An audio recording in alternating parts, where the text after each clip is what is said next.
I am happy to join with you today in what will go down in history as the greatest demonstration for freedom in the history of our nation.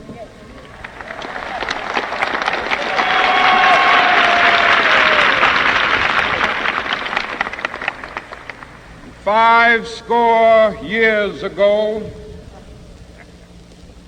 a great American in whose symbolic shadow we stand today signed the Emancipation Proclamation.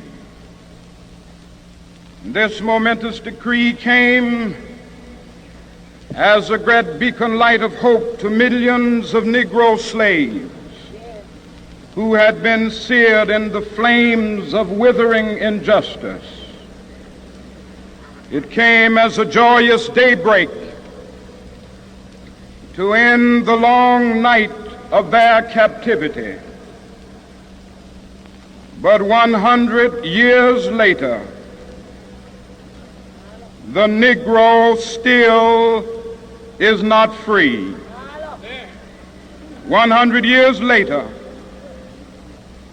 the life of the Negro is still sadly crippled by the manacles of segregation and the chains of discrimination. 100 years later, the Negro lives on a lonely island of poverty in the midst of a vast ocean of material prosperity. 100 years later, the Negro is still languished in the corners of American society and finds himself in exile in his own land. And so we've come here today to dramatize a shameful condition. I say to you today, my friend,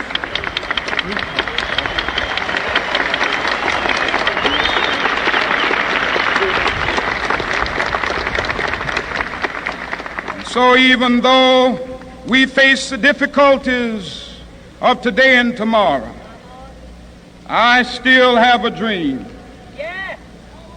It is a dream deeply rooted in the American dream. I have a dream that one day this nation will rise up and live out the true meaning of its creed.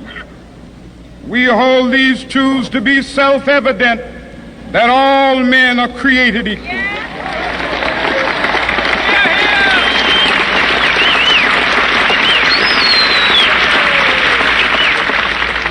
I have a dream that one day on the red hills of Georgia, the sons of former slaves and the sons of former slave owners will be able to sit down together at the table of brotherhood. I have a dream that one day,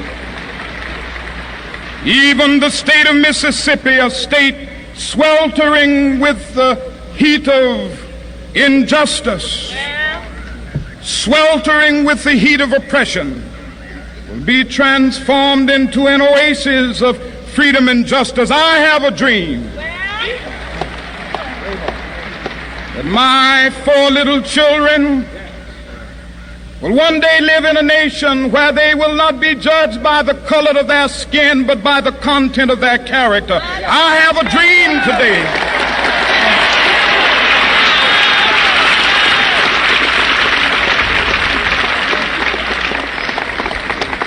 I have a dream that one day down in Alabama, with its vicious racists, with its governor having his lips dripping with the words of interposition and nullification, one day right there in Alabama, little black boys and black girls will be able to join hands with little white boys and white girls as sisters and brothers. I have a dream today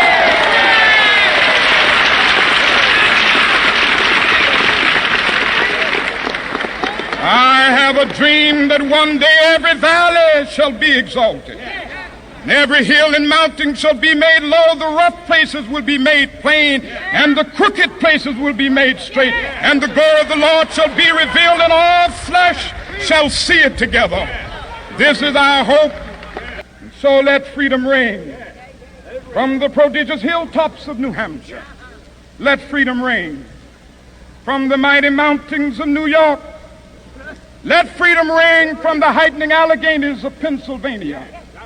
Let freedom ring from the snow-capped Rockies of Colorado. Let freedom ring from the curvaceous slopes of California. But not only that, let freedom ring from Stone Mountain of Georgia. Let freedom ring from Lookout Mountain of Tennessee.